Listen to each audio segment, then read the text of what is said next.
Pessoal, bom dia a todas e a todos, bom dia. Reunidos aqui com um bando de feras, tá louco? Estamos aqui com o Gurgel, né, o Marcos Gurgel, diretor ali de Corporate Ventures and Open Innovation do iFood. Queridíssimo Shiro, né, o Cleverson Shiro, Arashiro, diretor de Cybersecurity e IT da Isaac, falei certo? E o Charles Schweitzer. Falei certo? Errei. Saúde, errou. Schweitzer. Schweitzer. Melhorou. Schweitzer, diretor de inovação do Grupo Carrefour do Brasil. Eu sou o Carlos Piazza, eu sou darwinista digital, sou futurista certificado pelo Millennium Project. E vamos falar de algumas coisas que eu particularmente gosto demais, que é a disrupção de cadeia, disrupção do topo à base, a disrupção, então, de um caminho inteirinho. Bom, quando a gente fala sobre tudo isso, a gente tem falado bastante sobre evolução digital, onde a gente começa a ter uma presença digital bastante forte sobre tudo, inclusive sobre comportamento. E o que a gente espera ver é que toda a cadeia de um negócio se volte também para as mesmas escalas de demanda do que a gente tem, não só de inovação, mas como também de tudo aquilo que a gente pode fazer para se antecipar às tendências, às urgências e às demandas que a gente tem. Lembrando que o futuro não existe, não há nada no futuro, então não espere que o futuro salve sua vida. O futuro não é um lugar na qual você deveria se dirigir, então claro que tudo isso a gente tem que construir. A duríssimas penas, né, Shiro? O Shiro também olhando assustado, né? Tem que construir a duríssimas penas, né, Charles, para a gente poder dar essa sequência para todos nós. Bom, eu queria deixar livre para vocês, a Cíntia está chegando, ela está presa no trânsito, claro, como nós também já tivemos, mas ela chegando a gente já insere ela com todos nós aqui. Bom, eu deixo disponível para você então começar, né? Podemos, Gurgel, você quer começar contando um pouquinho de você? Da onde você veio, o que você faz, para onde você vai, por que você existe, qual o seu propósito. Caralho, terapia, brother. Cara, puta que pariu. Boa, Piazza. Gente, prazer. Deixa eu fazer uma pergunta super rápida aqui, provocação dentro de evento de inovação, né? Levanta a mão quem costuma ir para evento de inovação, por favor. Tá. Levanta a mão quem gosta desses aparelhinhos aqui. Legal. Pô, depois vamos conversar e entender por quê. Porque eu acredito que 100% das pessoas aqui estão com o seu celular na mão, que é um celular capaz de pegar determinada onda e capaz de você ter um canal. E eu não entendo, principalmente no evento falando bastante de inclusão, falando de ética, falando, né, de inovação voltado para a sociedade. A gente, poxa, colocar um documento físico para pegar um aparelho, outro aparelho físico não me faz tanto sentido, Piazza. A gente está aqui, você então, futurista, deveria estar dando uma bronca aqui em mim, na gente, falando assim, pô, por que vocês não mudam essa porra toda? Mas vamos lá, cara. Eu sou carioca, alguém mais cedo perguntou, eu falei oi, a pessoa já falou, pô, você é carioca, né? Eu falei, sou. Sou economista, sou engenheiro, sou kitesurfista, sou apaixonado por música. E desde os 20 anos de idade eu estudo inovação e criatividade. Fiz meu mestrado nessa área, trabalhei tanto no mercado financeiro quanto em venture capital e depois de alguns anos eu resolvi empreender e na hora que eu resolvi empreender eu fui parar dentro do iFood para tocar os jet skis, que são exatamente os projetos de inovação do iFood. Então hoje eu sou responsável pela área de Corporate Ventures dentro da companhia, pelos processos de inovação aberta e pelos processos de inovação fechada, que são os projetos internos de inovação do iFood. Muito bom. Shiro, quer continuar? Opa. Esse negócio de inovação, ela é uma coisa que se aplica muito àquele negócio de casa de ferreiro, espeto de pau, né, Gurgel? Bom, eu sou o Shiro. Eu falo assim, qual que é o motivo da existência e o motivo até da minha surpresa ali, que o futuro não existe, mas a gente se apega demais a ele, né, Piazza? Eu sou casado, né, eu tenho uma filha de 12, esse ano fiz bodas de prata, né, não parece, mas já faz um tempo grande. Tô atuando como diretor de Security IT ali no Isaac. O Isaac faz parte do grupo Arco Educação. Né? Todo o nosso ecossistema é voltado justamente para fornecer soluções para alunos, professores e escolas. Né? O Isaac é a parte fintech do grupo. Então a gente está ali para apoiar as escolas, né, em atuar e lidar com as dificuldades financeiras do dia a dia, né. A proposta, inclusive, do Grupo Arco, ela é trazer esse olhar de inovação para a área de educação. Então, assim, a Arco, ela existe desde 2006, né, fundada pelo Ari de Sá, e ele, já desde a sua concepção, trouxe coisas que são muito diferentes e que a gente vê hoje se concretizando como a inovação até da parte do ensino, né? Então, a gente está aqui justamente para representar o grupo e falar sobre isso. Maravilhoso, Chiro. Queria aproveitar a chance, então, de dar boas-vindas à Cíntia Pereira, que acabou de se juntar a nós. Ela é diretora de R&D, né, da BR da Nautico, falei certo? Seja bem-vinda, tá? Eu sei que você passou um perrengue danado aí no trânsito, né? Bom, quem nunca, né? Bom, São Paulo vai passar perrengue no trânsito, né? Charles, segue com a gente? Bom, eu sou sagitariano, marido pleno, pai júnior, ou cofundador de 3 startups, Júlia, Gabriela e Guilhermo. Eu já fiz triatlon durante muito tempo na minha vida, levava isso muito a sério, principalmente antes das minhas startups. Fiz 2 Ironmans e 3 maratonas. E já pilotei um Fórmula 1. Essa é uma história boa para a hora do happy hour. Depois, se alguém quiser saber, no happy hour eu conto para vocês. Eu também sou professor de Futuro, Inovação e Tendências da Inova Business School. E diferente da tese do meu amigo aqui, eu acho que o seu futuro, ele já existe, ele só não está disponível ainda para você. Futuro, além de um fenômeno temporal, ele também é geográfico e social. Então, provavelmente o seu futuro já existe, provavelmente ele está lá na China, na Malásia ou em algum outro lugar. Logo, logo ele vai estar disponível para vocês. E é isso, diretor de inovação do Grupo Carrefour, nessa jornada maluca de conduzir inovação para varejo, para banco, para postos, farmácias, properties, enfim, todas as divisões do Grupo Carrefour. Obrigado, Piazza. Obrigado a você. Bom, Cíntia, vamos voltar a você. Nós estamos comentando aqui quem somos, para onde vamos, o que fazemos, o que pensamos, só nos posicionando aqui. Você pode se juntar a nós? Claro, muito obrigada. Meu nome é Cíntia. Como você comentou, eu também sou fundadora de 3 startups, 3 meninos, então o João Pedro, o Miguel e o Antônio, que tem 8 meses, então acabei de voltar de licença maternidade. É uma aventura aí ser mãe de 3, mas é muito legal. Então hoje eu sou diretora de R&D aqui no Brasil para a Nautico, já, enfim, trabalhei em outras empresas com outros produtos e há 3 anos eu resolvi também me juntar a essa loucura que é criar uma empresa do zero, entender como a gente faz inovação diferente dentro da Nautico, como a gente coloca tecnologia, sistemas de inteligência artificial a favor dos engenheiros de alimentos que estão trabalhando em desenvolvimento, dos cientistas. Então, é uma jornada muito interessante fazer esse tipo de inovação dentro da indústria.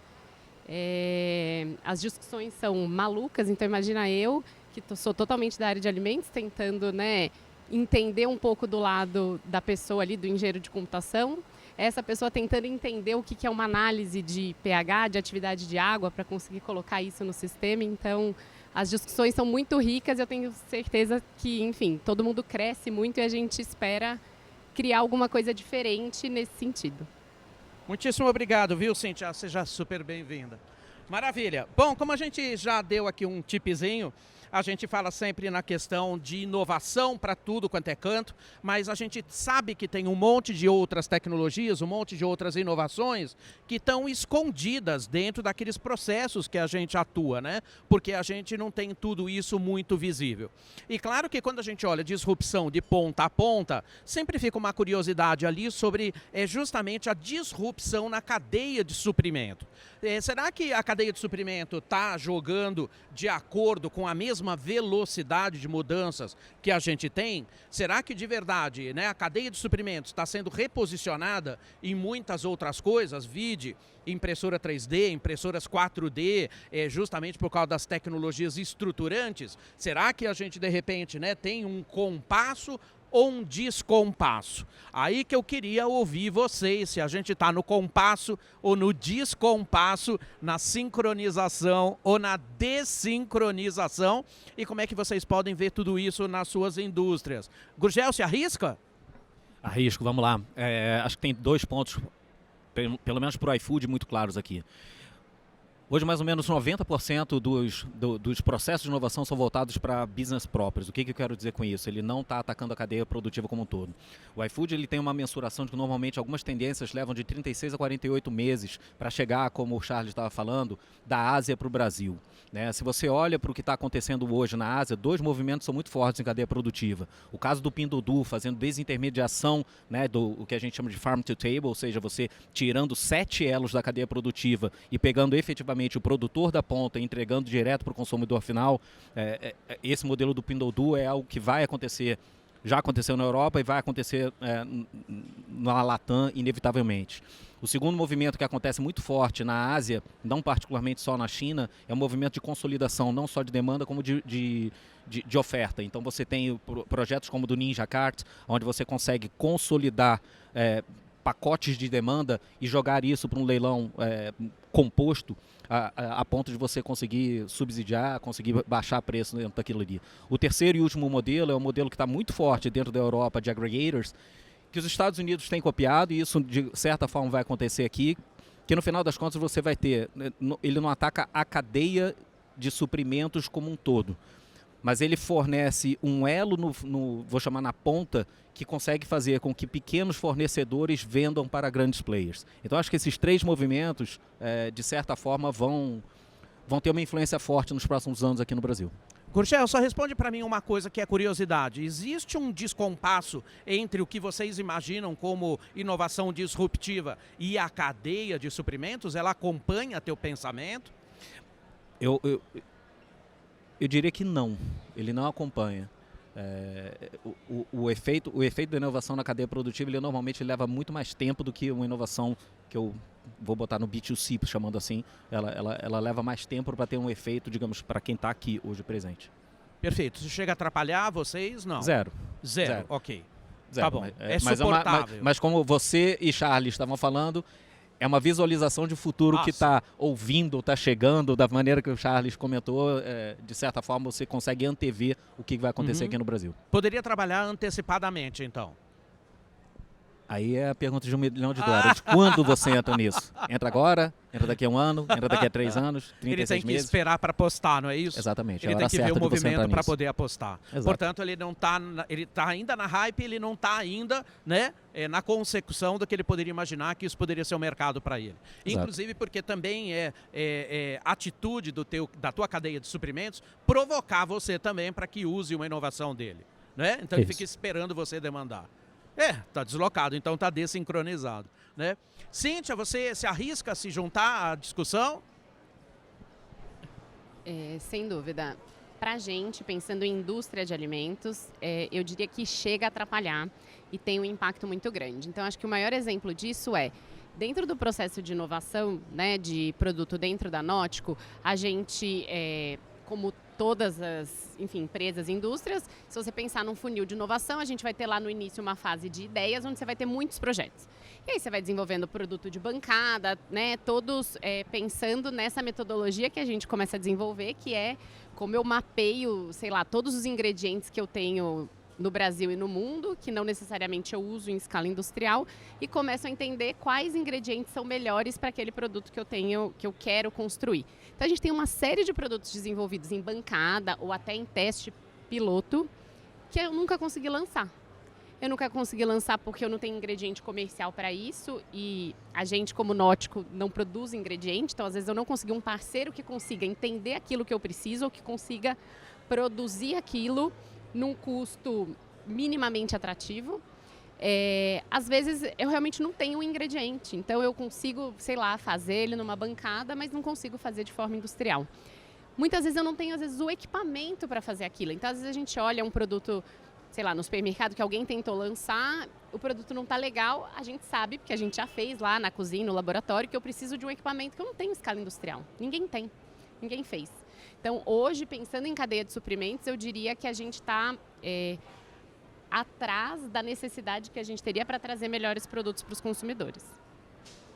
Então, existe uma desincronização, um descompasso muito grande ainda, Muito né? grande. Muito E grande. principalmente no teu setor, né, Cíntia? Porque o setor de alimentos está sendo sacudido no mundo inteiro pós o relatório da ONU, né?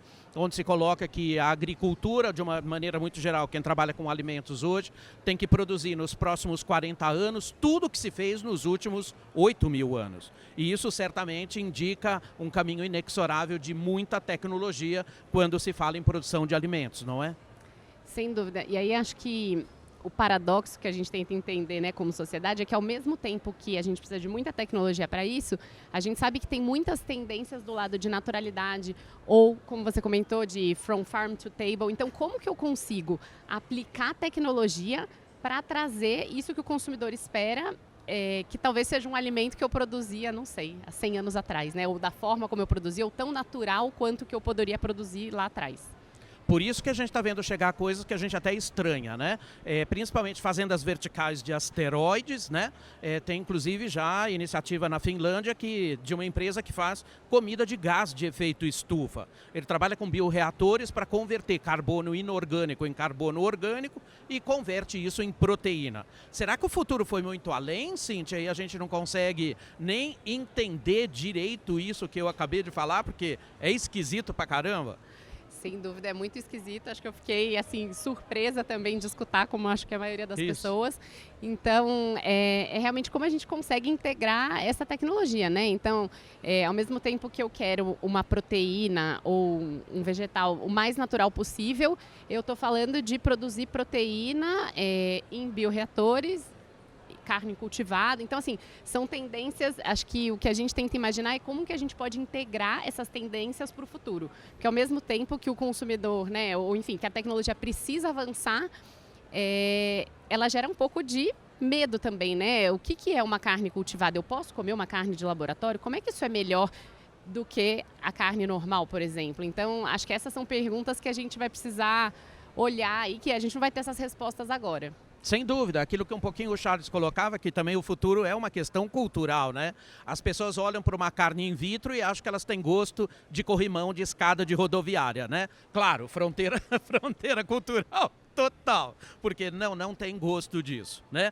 E quando a gente fala também de que também a gente está vendo um movimento de disrupção em outras cadeias que vão empurrar os produtores para um outro segmento, Cíntia, a Universidade de Colômbia agora recentemente quebrou as duas últimas fronteiras do que a gente teria para comida impressa. Lasers vermelhos, amarelos, uma faixa muito específica, cozinham o alimento enquanto ele está sendo impresso e os lasers azuis podem contribuir para gratinar o alimento para você, deixando muito mais com cara de comida da avó, né? Então, claro que a gente tem que ver, porque não dá na agricultura comum a gente ver esse nível de produção de alimentos que a gente precisa. Para lembrar que a JBS foi a primeira empresa brasileira a assinar contrato de carne in vitro, né? Do que a gente tem lá da Aleph, né, a super fazenda que está em Israel, que faz carne in vitro. Gente, tudo isso é de verdade, já nem é futuro, né, Charles? Quer continuar daqui, Charles? Posso continuar, pegando até o teu gancho do descompasso, para falar que acho que hoje existe um déficit técnico na cadeia de distribuição, né? Eu sou do Carrefour, vou falar de distribuição. E aí eu vou pegar a dinâmica que o Gurgel fez sobre o fone de ouvido, para perguntar para vocês, quem aqui nesse auditório tem CEP? Levanta a mão, por favor. A casa de vocês tem CEP? Tem? Todo mundo? Beleza. 14 milhões de brasileiros não têm CEP. 14 milhões de brasileiros constitui hoje talvez o que seria o quarto maior estado do país. Estou falando de um estado maior do que Salvador. E essa população é a população das favelas. Então, quando eu olho a cadeia de distribuição, onde está o descompasso, e onde está a inovação, talvez, que a gente está perseguindo, é a logística first mile. Porque todo mundo aqui, quando vai fazer uma compra num e-commerce, ou quando vai fazer um cadastro no iFood, precisa informar o CEP da sua residência. Quem mora na favela hoje não pode fazer isso. A gente tem um programa de aceleração de afroempreendedorismo digital, e a gente está acelerando várias startups que estão resolvendo este problema. É a logística first mile. Você chega com o produto até a porta da comunidade, e da porta da comunidade, quem faz essa distribuição são essas startups. Uma, inclusive, teve no Shark Tank, tá no nosso programa de aceleração, teve no Shark Tank dessa semana, e foi investida agora pela Luiza, do Magazine Luiza. Então, é de fato um problema, um descompasso gigante que existe na nossa cadeia e que a gente precisa resolver. Esse mercado potencial, ele é bilionário. E mais do que isso, eu acho que é um trabalho de inclusão. Quando a gente fala de chegar com produtos como alimentos, como vestuário, como eletroeletrônicos, eletrodomésticos, na casa de 14 milhões de pessoas. O descompasso ele acaba matando muitas outras ideias também, né? Chiro, você quer complementar com a gente? E isso é engraçado de você ver como que ele é um assunto comum em diferentes áreas, né, da cadeia produtiva, né, e educação não está diferente e não está fora desses mesmos desafios. Por quê? Porque quando a gente fala justamente, né, de fazer uma entrega ou de você produzir um alimento diferente, você fornecer tecnologias para que pessoas possam fazer pedidos em locais diferentes, né, que seja de uma localidade remota até a mesa do consumidor, e a escola que recebe um material impresso lá, porque ainda o aluno ele precisa receber isso. Quais são os desafios, né? Você não tem uma padronização dentro dessa cadeia, então primeiro você já tem esse desafio, falou assim, como que todo mundo vai falar a mesma língua? Né? Falou assim, dentro dessa cadeia, cada um fala a sua própria língua. Então a logística fala a sua língua, a distribuição fala a sua língua, né? O ponto de venda fala a sua língua, o consumidor fala a sua língua, né? E a gente não tem uma padronização. Né? A gente também não tem uma colaboração. Né? E isso é talvez até o grande empecilho. Né? Falou assim, porque sem a colaboração, não adianta eu pegar um pedaço, a não ser que ele seja muito específico, querer fazer inovação num pedaço que ele é tão pequeno que no todo a influência dele vai ser muito pequena. Né? Se eu quero realmente transformar e trazer, né, onde um produtor consiga fornecer o seu produto da fazenda até a mesa de alguém, como que ele vai vender, como que ele vai informar que ele tem esse produto disponível, como que ele vai transportar sem afetar a qualidade do produto dentro desse tempo, né? Ou mesmo se eu quero produzir algo diferente, né, ou mais natural, dentro desses fornecedores que eu não tenho a matéria-prima para poder usar e disponibilizar isso, como que eu vou criar dentro dessa cadeia algo que todo mundo consiga compartilhar e transformar. Então, né, o advento celular, ele foi uma inovação, sim, mas ele não é um futuro fixo. Né? Do mesmo jeito que muita gente achava que o microcomputador, né, quem é da década de 90, achava que aquilo era a revolução. Né? Eu também. Né? Aquilo era a revolução. Né? E muita gente achava que era o contrário. Falou assim, a questão telefone não era o que seria o grande impulsionador do futuro, né? Falou assim, óculos vai ser impulsionador do futuro? Não sabemos, mas talvez não, né? Porque assim, o que vai ditar realmente a adoção de novas tecnologias ou de influenciar a cadeia como um todo e de juntar as padronizações, ter a colaboração, né, de diferentes setores e tudo mais, vai ser a necessidade. Hoje a necessidade ela existe, mas a gente não tem as empresas dentro de uma mesma conversa discutindo soluções para resolver a necessidade da cadeia. Ela tem discussões para discutir as necessidades daquele setor ou daquele nicho específico. Né? E de qualquer maneira, né, Chiro, vamos falar de educação, ela continua 150 anos atrasada no pipeline, né? É totalmente tradicional. Então, assim, como você vai falar para uma escola usar uma coisa que era totalmente disruptiva em termos de tecnologia, sendo que os professores já têm uma resistência, né? Então, assim, mas o problema são os professores? Não. A forma de ensino, ela é tradicional. Né? Se você vê fotos de 1900 e tanto que for até agora, disposição de mesa, a forma de ensino, como o material ele é disponibilizado, isso é da mesma forma que sempre aconteceu. E quando você quebra essa distribuição, aí você entra em escolas que são tidas como inovadoras. Mas o público como um todo, ele abraça essa inovação, né? Eu lembro que em discussões com escolas mais recentes, qual que é o grande objetivo de colégios? Né? Não vou falar em escola primária, mas de colégios. O objetivo do colégio é passar os seus alunos na faculdade. Ele não é se preocupar em realmente em Em mudar. uma faculdade específica. Ou uma faculdade, ainda. ou duas, né? Ou três, né? Mas assim, o que acontece? O objetivo é a faculdade. Então eles estão preparando os alunos pro vestibular. Falou assim, mas isso é ruim? Não, não tem como a gente dizer se é ruim ou se ele é bom. Porque no final das contas, né, se a gente não tem esse olhar do preparar os alunos justamente para o passo seguinte, que seria a faculdade, e querer inovar, e vamos preparar os alunos para a vida, como que esse aluno vai estar daqui a 15 anos, 20 anos no mercado de trabalho? Né? Será que o mercado vai entender que ele passou por um outro ciclo e vai absorver ele? Pode ser que uma minoria sim, mas a grande maioria não. Então isso são desafios, né? De ter uma integração e ter acordos que influenciem o mercado como um todo. Sem dúvida. Ainda temos que contar no seu caso específico sobre o MEC, não é? Que aonde tem o MEC tem 4.500 anos de atraso. Não é isso? Isso também aumenta Sim. a dessincronização de tudo. Não, e assim, né, eu trabalho numa empresa que ela é da área de educação e eu venho da área de educação, tanto é que Sim. eu dei aula durante 3 anos e meio em faculdades também, né? Minha mãe é aposentada professora, minha irmã ainda é professora, e o que a gente olha em relação às mudanças? Existem iniciativas ou vontades de fazer a coisa ser diferente? Sim. Só que se você pega hoje, né, o que o MEC propõe atual, né, em ter matérias optativas, eu pergunto para minha irmã, falo assim, olha, qual que é a adesão dentro dessas matérias optativas?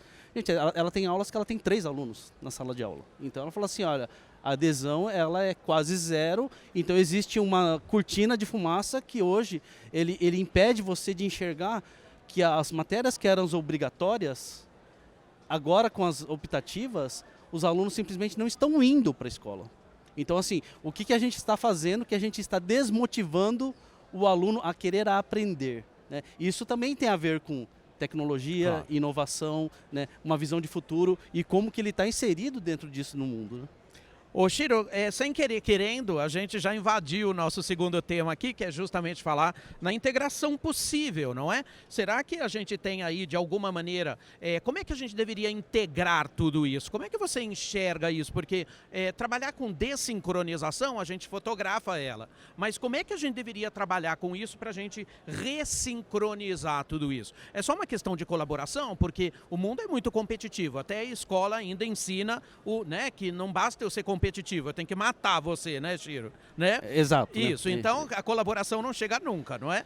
Porque Exato. eu não sei fazer colaboração quando eu tenho que matar você, não é isso? Durante a pandemia eu vi uns troços que eu falava assim, Piazza, será o mês que vem é mês de promoção, Charles, na minha empresa. Meu chefe vai lembrar de mim? Falei, criatura, eu daria o triplo para o meu chefe me esquecer para todo sempre. Não fica com a intenção de que você não vai ser lembrado. Por causa do mundo competitivo. Quem não está presente não é visto, né? E isso ainda também é um assunto de dessincronização, né? E o meu entendimento é que algumas empresas já entenderam e estão, né, conversando mais entre elas no mercado, é que a colaboração necessariamente não é você entregar o seu ouro justamente para o outro, seu concorrente, que ele vai te dizimar. Não é isso, né? A colaboração é porque todas as áreas, todos os setores, o Carrefour é um exemplo, ele fala assim, olha, eu não vou discutir com outros grupos justamente porque se eu entrar nessa discussão, eu vou entregar o meu modus operandi para ele e ele vai me dizimar. Não. É que existem problemas que, no final das contas, eles são em conjunto. Né? Se você pensa em inovações que aconteceram no passado, né, e que até hoje acontecem, então vamos pegar assim, mais para trás. Folha de São Paulo e Estado de São Paulo. 2 grandes jornais, né, que eles tinham que entregar os jornais no mesmo lugar. Existe uma empresa de transporte que foi criada pelas duas. Por quê? Porque se vai entregar um, vai entregar o outro. Então era uma dor em conjunto. Né? Caixas do banco 24 horas. Gente, ele foi uma inovação para resolver a dor de vários bancos, né? Que na verdade no começo não eram vários bancos, né? Eram 5 bancos. E aí o que isso levou? Que não, olha, isso aqui é muito mais vantajoso do que eu ter um caixinha, né, de vários bancos um do lado do outro, porque a operação é única.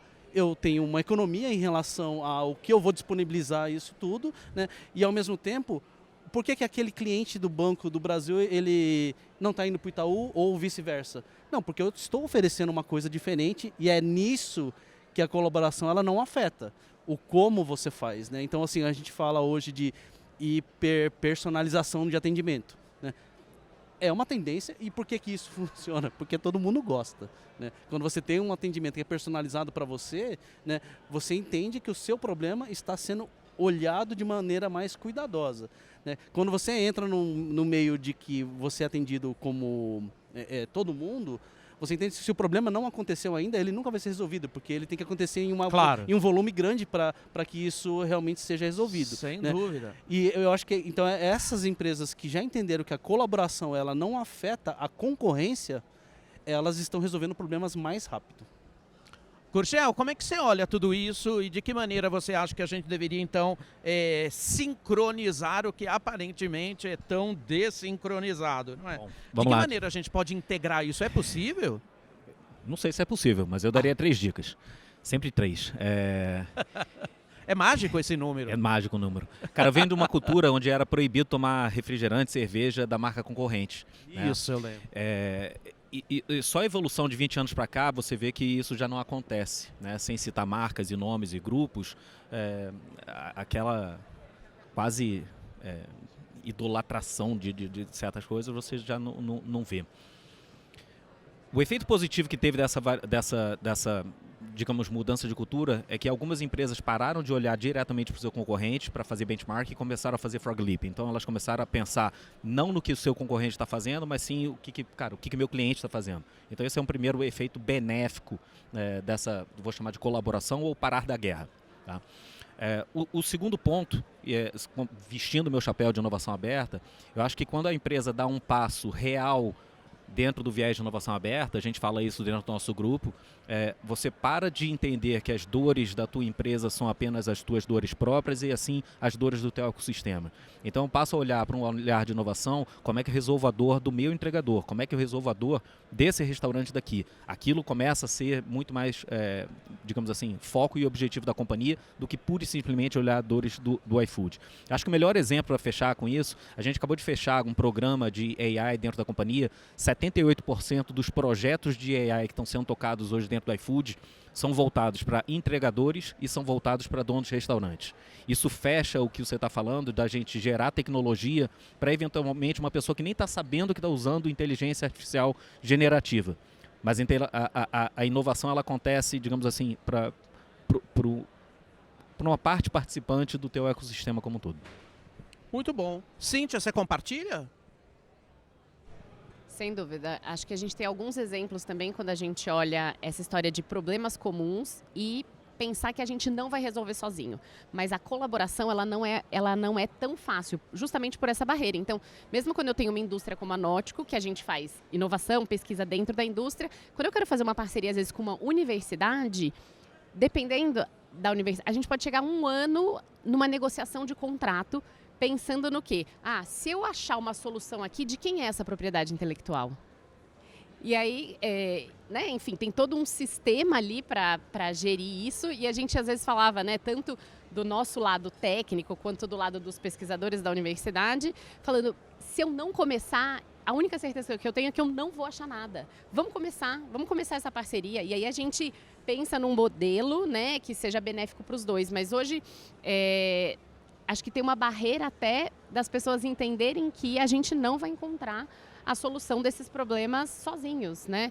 E como eu compartilho isso para chegar nessa solução de problemas. Então, seja, né, de distribuição até a chegada no consumidor, como eu tiro realmente esse viés de concorrência e invisto em usar essa tecnologia de uma forma mais ampla. Então, a Nótico tem olhado para isso, tanto que hoje a gente tem uma parte do negócio que a gente chama, né, de B2B, que é como eu faço parcerias com empresas para usar a tecnologia da Nótico para que essas empresas possam desenvolver seus produtos. Então, a Nótico desenvolveu e continua desenvolvendo essa tecnologia para desenvolver produtos, para lançar seus próprios produtos. Então, a gente vai ter aí Not Milk no mercado, enfim, um monte de produtos. Mas, se uma grande indústria quiser desenvolver um produto dela com a gente, isso também é possível. Então, quando a gente começou essas parcerias, inclusive eu falava, gente, será que essas indústrias vão ter uma desconfiança, por exemplo? Sei lá, eu faço parcerias com indústrias diferentes. Será que eles vão querer fazer essa parceria com a gente? E uma das coisas interessantes que a gente tem visto é que todo mundo está entendendo essa evolução, então não tem esse medo. A gente tem feito parcerias com indústrias muito grandes para lançar produtos diferentes no mercado e eles entendem que essa tecnologia é colaborativa, esse desenvolvimento é colaborativo. Muitíssimo bom. Charles, eu vou endereçar para você uma complementação já aqui, porque na realidade sempre quando a gente fala de inovação aberta, eu tenho que falar de diversidade além da justiça social, não é? É que na realidade não me interessam os corpos diferentes estarem juntos, eles não pensam, não é? Então, na realidade, quando a gente fala que a inteligência do futuro é a inteligência do conflito, confronto é na pessoa, conflito é na ideia, ninguém tem maturidade suficiente para bancar conflito, não é? Porque o mundo competitivo ainda traz para a gente uma coisa meio ruim, né? Porque as pessoas escondem tudo que pensam, justamente porque isso pode valer alguma coisa daqui a pouquinho. Falando de ressincronização, olhando a questão da inovação aberta, olhando o mundo da hipercolaboração e da forma com que a gente olha diversidade além da justiça social, que outro ponto você agregaria aqui para a gente poder tentar sincronizar de alguma maneira que seja bom para todo mundo, não só para um ou dois? Bom, acho que o primeiro ponto é que se a colaboração ela é talvez a utopia que a gente está buscando, talvez a gente encontre um caminho do meio aí que seria a coopetição. Então a gente coopera com os nossos concorrentes. E aí é difícil talvez eu olhar para o Gurgel aqui e olhá-lo como um concorrente, porque hoje a gente já coopete muito bem. A gente tem uma promessa, né, de estar muito próximo do lar do brasileiro para ele poder fazer a compra de comida. E acho que a gente só consegue entregar essa promessa hoje graças também ao iFood. O iFood tem a nossa loja dentro do marketplace deles e eles conseguem também nos ajudar a entregar essa promessa. Então essa coopetição, essa colaboração entre as empresas para atender melhor o cliente na ponta é fundamental. Agora, do ponto de vista de diversidade, acho que o melhor exemplo foi aqui mesmo, com essa enquete que eu fiz. Se a gente não tiver aqui na nossa plateia pessoas representando esse nicho de pessoas que... nicho gigante, 14 milhões de pessoas, né? Esse nicho de pessoas que são moradores de favelas, moradores de comunidade, ninguém aqui estaria pensando numa solução para resolver o problema de CEP da casa delas. E a diversidade não para por aí, de fato, concordo contigo. E a gente está num processo de colaboração hoje com uma indústria que faz chocolate, a Mondelez. A Mondelez, ou Mondelez, né, como muita gente chama, ela tem um problema seríssimo de entregar chocolate na região norte e nordeste do país. Derrete tudo. Eles até chamam o chocolate deles lá de massa para milkshake, porque está tudo derretido na gôndola de fato. E a gente, como Carrefour, tem o mesmo problema, mesmo aqui na região sul e sudeste, para entregar frango congelado, carne congelada na casa de vocês. Porque muitas vezes no meio do trajeto, dependendo do número de entregas, a gente não consegue chegar com esse produto congelado. Isso gera uma reentrega para a gente e um desperdício de alimentos. Pois bem, o pessoal da Mondelez, na verdade um cara de forma totalmente aleatória, na Indonésia, de férias, descobriu um negócio chamado placa eutética. Depois podem pesquisar aí para ver o que é. Mas basicamente você dá um choquinho na placa eutética e ela mantém a refrigeração do troço por bastante tempo. Eles largaram um caminhão cheio de chocolate debaixo de um sol inclemente por 48 horas direto e não derreteu uma barra de chocolate. Se isso está resolvendo um problema para a Mondelez, isso pode resolver um problema para o Carrefour e, obviamente, para o iFood no mesmo processo de entrega. Então eu acho que a colaboração também vem daí, de você encontrar outros agentes de outras indústrias que vivem aquele problema, mas de uma forma completamente diversa, diferente, e aproveitar desta diversidade também para transformar o seu próprio negócio. Maravilhoso isso, porque na realidade, mas para fazer isso eu tenho que estar com a antena no mundo, né? Eu tenho que olhar o mundo em widescreen, né? Eu tenho que olhar em 22:9, né? Normalmente o que as pessoas nas empresas fazem, olham tudo em 3x4, não é? Olha a fotinho 3x4 quando eu deveria estar pensando tudo isso, né? É justamente por isso que a gente fala que talvez a hipercolaboração, ela é necessariamente global, porque eu preciso do padrão de multiculturalidade e justamente por causa da curiosidade que as pessoas pessoas têm em culturas diferentes, para poder resolver problemas muito diferentes, né? Para a gente pivotar, para a gente discutir um assunto um pouquinho mais delicado, já falando aqui de diversidade, como nós falamos, mas uma diversidade aplicada, que é justamente a diversidade além da justiça social, que não basta só eu cumprir os check the box, não é isso? Porque eu faço check in box e eu acho que eu estou conforme, quando na realidade eu não estou, porque a gente não aplica isso numa visão mais inteligente. Falando sobre as demandas globais de ESG, e de ética no negócio e de certificação de cadeia inteira, principalmente, né, Cíntia, no agro, isso está ficando cada dia mais nervoso, né? A questão da rastreabilidade de tudo, a questão do ESG, que antes era uma barreira não comercial, hoje vira uma barreira comercial de fato, vendo até o que a gente tem de legislação na China sobre devoluções, sobre responsabilidade sobre produto, não só cuidando daquele mundo do ESG, dos perigos que o tal do greenwashing nos impõe, mas também olhando uma segunda figura que aparece aí do future washing, que a gente também está começando a ver, onde a escala de futuro não tem uma promessa muito clara e é tão simplesmente para você posicionar um futuro que não vai acontecer nunca, não é isso? Como é que a gente orquestra tudo isso, Cíntia? De que maneira a gente dá um sentido ético, né, que o ESG hoje impõe naquilo que a gente chama da responsabilidade social discricionária no modelo de Ackermann? Qual é a relatividade que a gente tem das obrigações das empresas? Lembrando que ESG é tipicamente do segundo setor, não do primeiro, não do terceiro, porque 2/3 do PIB global estão na mão das empresas. É tipicamente responsabilidade delas. Como é que você arbitra tudo isso, falando de dentro de uma empresa que propõe para a gente algo a comer? Acho que não tem. Acho que esse é um dos temas mais polêmicos e mais atuais. Que a gente sai, né, de um modelo onde eu não olhava, como você falou, né, uma visão muito 3x4, às vezes, dentro da indústria de produtividade, aumento de escala, baixo custo e o que isso gera, dependendo do que eu estou produzindo. Né? Então, acho que a Nótico surge olhando para esse cenário, né? A gente vai passando por uma série de evoluções, mas quando a Nótico surge, um dos principais temas que a gente falava né, por que a Nótico surge, ou por que a Nótico quer fazer uma produção de alimentos dentro da indústria de forma diferente? Porque quando eu olhava a produção de alimento de forma concentrada com animais para tentar atender toda a população, claramente, qualquer pessoa que olhasse para aquilo conseguia ver que a gente tinha um problema naquilo. Então, assim, tanto um problema de bem-estar animal, quanto um problema, enfim, de saúde humana, dependendo, sei lá, dos remédios que eu vou usar para poder manter aqueles animais todos ali num espaço muito pequeno.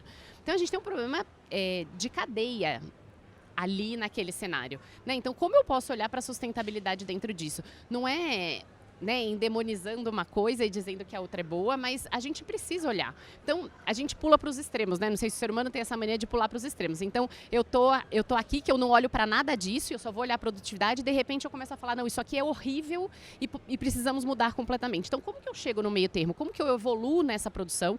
Acho que a única maneira da gente conseguir pensar, né, na alimentação de todas as pessoas do planeta é como a gente integra essas coisas. Então, eu sempre falei que lá na Nótico a gente não é excludente, mas se eu estou pensando numa produção com outros ingredientes, olhando para outras matérias-primas, que eu vou sair, sei lá, de uma monocultura que pode ser um problema para o solo, que eu vou, durante um dia, sei lá, na semana, as pessoas vão incluir aquilo na dieta, né? A maioria das pessoas, a gente sabe que não vai substituir 100%, pode ser uma coisa muito legal. Eu tô expandindo a minha produção, a minha variedade de plantas, sei lá. A gente fala que hoje na Nótico a gente tem um banco de dados de 3.000 plantas, sendo que a gente sempre usa os mesmos 10 tipos. Né? Então, como que eu posso olhar para isso num viés de sustentabilidade? Uma das coisas que a gente vê também na evolução é que a gente não tem todas as respostas. Né? Então, o que é melhor, o que é pior? A gente recebe muitos questionamentos. Poxa vida, então você está dizendo que a produção de amêndoa é melhor do que a produção de carne. A produção de amêndoa também usa muita água. Será que não está na hora da gente olhar como eu diminuo o consumo da água nas duas produções? Ao invés de eu ficar só brigando qual é melhor? Como que eu posso usar a tecnologia para chegar lá? né? O que o meu software de inteligência artificial, que está aprendendo às vezes só melhorando receita e sugerindo novos ingredientes dentro dessa gama de 3.000 plantas, como que ele pode atacar esse problema? Então hoje a gente tem falado, né, na Nótico 2.0, que é justamente isso, é olhar para essa tecnologia que está, a gente costuma dizer, né, que era um chefe criança, então é um coadjuvante ali no nosso desenvolvimento, como que ele pode ser aplicado para resolver outros problemas que a gente não estava olhando há 5 anos atrás. Muitíssimo bom. Gurgel, você quer nos complementar isso, sobre a visão do iFood, de que maneira a gente equilibra? Cara, vou dar só 2 exemplos de projetos que estão dentro da minha área. Um se chama Xepa, né, a analogia ali, pelo menos no Rio, a gente falava Xepa no final da feira, que a gente botou inteligência artificial para fazer preço dinâmico, muito parecido com o Uber faz, principalmente para padarias e locais que fazem produção diária de determinados alimentos, que tem um prazo de validade muito curto, e aí você consegue, no final do dia, ou quando estiver chegando o prazo de validade daquela salada, daquele bolo, enfim, do que for produzido ali, você consegue botar um preço dinâmico e colocar ali uma tentativa de reduzir o desperdício do próprio restaurante, porque no final das contas ele jogaria aquilo fora, é melhor que ele venda a um preço barato. Esse é o exemplo número 1. O exemplo número 2 é a gente tentando efetivamente, como o iFood, mudar 100% da frota para veículos, vamos chamar veículos leves. E aí quando a gente chama isso, está envolvendo bicicletas elétricas e todos os outros tipos de modais não poluentes. Então essas são as 2, digamos assim, maiores iniciativas que hoje o iFood tem, de tentar preservar ou tentar atacar o lado ESG. Muitíssimo obrigado. Charles! Eu acho que a gente, quando entra nesse assunto, a gente sempre se vê pressionado por algum fator externo muito forte. Assim como a humanidade já dependeu de óleo de baleia para fazer iluminação pública, e aí depois veio o petróleo salvar a gente, polêmico isso.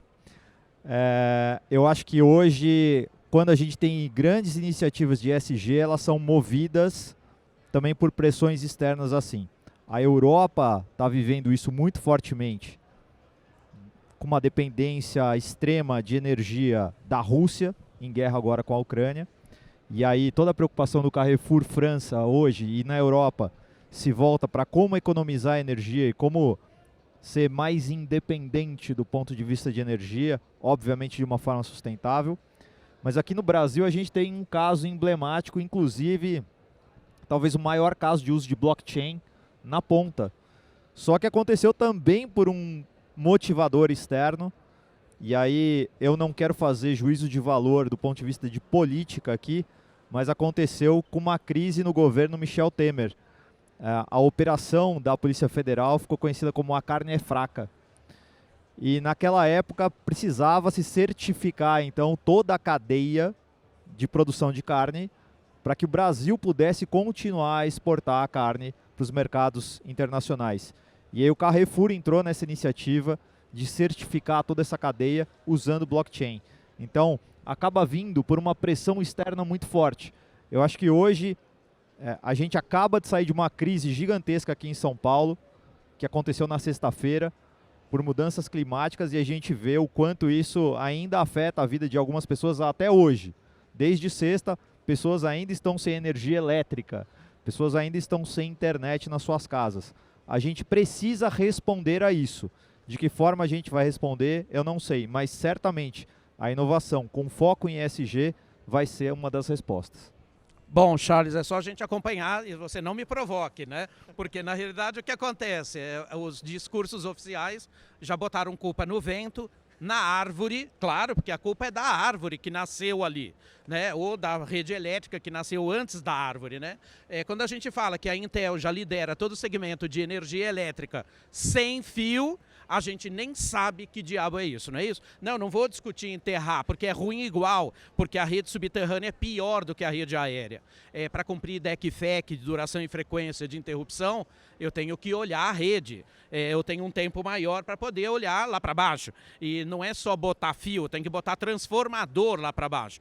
Toda a rede reticulada do Rio de Janeiro, que dá problema para caramba ali, que vai desde o aterro do Flamengo até o Leblon, 500 mil transformadores subterrâneos, Me pergunta o que é problema que dá lá para você achar um defeito. Então não existe o mundo ideal, existe a terceira via, que é, então, talvez energia elétrica, né? Wireless, né? Sem fio, porque talvez a gente mate até o roubo de cabo, né? Porque não precisa ter cabo, basta só a transferência. Então a gente não olha inovação. Lembrando que daqui a pouco vai ter carro elétrico demandando também a mesma rede. E não vamos ter nada, não vamos conseguir andar de cá para lá. Então, né? Testamos no ano passado uma startup de Israel que consegue fazer a transmissão de energia pelo ar dentro do Carrefour do Center Norte.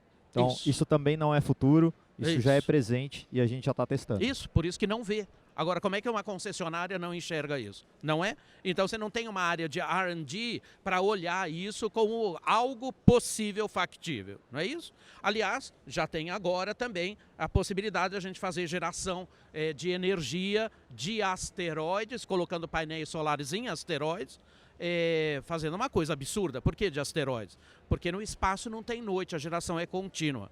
É dia e noite, não tem noite no espaço. Então, geração contínua. Gente, será que as pessoas pensam que isso é um filme de ficção e que a gente deveria se enfiar neles, talvez? Porque talvez o segredo esteja todo nele, né?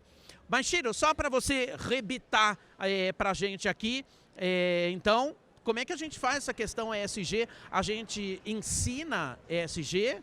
Então, na verdade, exatamente isso. Você precisa ensinar, né, o quanto a gente está preocupado em transformar a nossa educação como país, como mundo, justamente para que ESG seja sustentabilidade, ela também é usar de maneira eficiente as coisas, né? O meu pai, ele trabalhou em Itaipu e logo depois da construção ele falou assim: a gente fica muito feliz e muito triste, né? Eu falei assim, mas por quê? Ele falou assim, porque 40% da energia até chegar em São Paulo, ela é perdida. 40%, né? Falou assim, olha só, né? O quanto a gente poderia fornecer energia adicional se a gente olhasse isso. Quanto de água a gente se perde, por exemplo, com vazamentos na Sabesp que não são monitorados, né? E escola não é diferente, né? Porque existe um vazamento de educação, né? Quando a gente olha assim, qual que é o objetivo do Grupo Arco ali, né? Falar assim, olha, eu quero criar um ecossistema que ele seja nível ouro, tanto na qualidade quanto no impacto, como, né, em como os alunos percebem isso, na motivação e tudo mais. Falou assim, ok, mas será que a gente está afetando até o aluno na visão dele de mundo, em relação até a própria SG, né? O quanto que a gente fala para um aluno, fala assim, olha, você gosta muito de celular, você gosta muito de passear e tudo mais, mas o quanto sustentável você é? Você é daquele tipo que vai fazer um camping e larga todo o seu lixo lá no meio do caminho, né? Fala assim, ó, você reutiliza as coisas, você usa as coisas só uma vez e descarta, né? Assim, o alimento, né? O quanto de desperdício de alimento existe no Brasil, né? O Brasil deveria ser um dos únicos países que a fome deveria nem existir, né, pela quantidade de alimento que a gente produz, que a gente consegue distribuir, né? E eu acho que aí entra realmente, né, a base. Se a gente não formar ou mudar a forma de visão desde o ensino primário para as próximas gerações, vai chegar uma hora que, de um determinado ponto para frente, assim, sempre foi assim. Então, assim, né, aí começa aquelas coisas que o futuro, no final das contas, ele vai ser igual que está agora. E não é, né? Ele falou assim, o quanto a gente vai mudar a nossa realidade quando a gente vai falar justamente que daqui a pouco a gente tem a computação quântica realmente chegando, né, em soluções que são, né, que afetam as pessoas, né, na ponta, né, juntamente com a inteligência artificial. Eu que sou de segurança da informação, né, fico aterrorizado, porque assim, com a computação quântica acabou a chave de criptografia, né? Falou assim, o que vai ser inventado justamente para a gente se manter seguro, né? Então isso tudo faz parte do quanto a gente vai conseguir evoluir na educação, né? Aliás, você toca no ponto, né, Chiro, dos luxos do futuro, não é? Luxo do futuro será o quê? Silêncio, privacidade e o tempo. Com computação quântica, esquece privacidade, não vamos ter nem embaixo do colchão, né, Chiro? Não, hoje já não existe, né? Lá com o meu time eu falo que a gente hoje vive uma segurança psicológica, né? Porque assim, a gente tem aquele sentimento de segurança, mas a segurança efetiva, ela não existe. Não, né? existe, né? Bom, gente, estamos chegando aqui ao final do nosso bate-papo aqui. Bem feito por você ter vindo para ouvir tanta malcriação, tanto posicionamento, tanta coisa fora do lugar. A gente sempre gosta de colocar sempre as questões que são sempre mais delicadas, porque a gente precisa, né, Charles, de resposta mais firme, resposta forte, sem medo de ser feliz, né, Chiro, né? Exatamente, não tem que ter medo de polêmica, né? Não, eu não tenho medo nenhum. Onde eu vou, tem gente correndo atrás de mim com faca na mão. Eu acho maravilhoso, porque o tédio passa longe. Não é isso? Charles, muitíssimo obrigado pela tua presença. Prazer. Pela tua colaboração aqui de sempre. Eu estou conhecendo o Charles hoje. Até hoje a gente só se conhecia no metaverso, só via ele no mundo digital. Ele existe, é um negócio impressionante. Chiro, obrigado por você ter vindo. Eu que agradeço. Eu acho que foi assim, conversa super... Não foge de polêmica também, né? Não fuge de polêmica. Gurgel, obrigadíssimo pela tua presença, pela tua colaboração. Obrigado, gente. Cíntia, muitíssimo obrigado. Eu que agradeço, foi um prazer estar aqui com vocês. Gente, um grande dia para você. Lembrando que a sua única obrigação é ser feliz, tá bom? Então, por favor, comece a partir de hoje. Tudo de melhor para vocês. Vejo vocês em breve.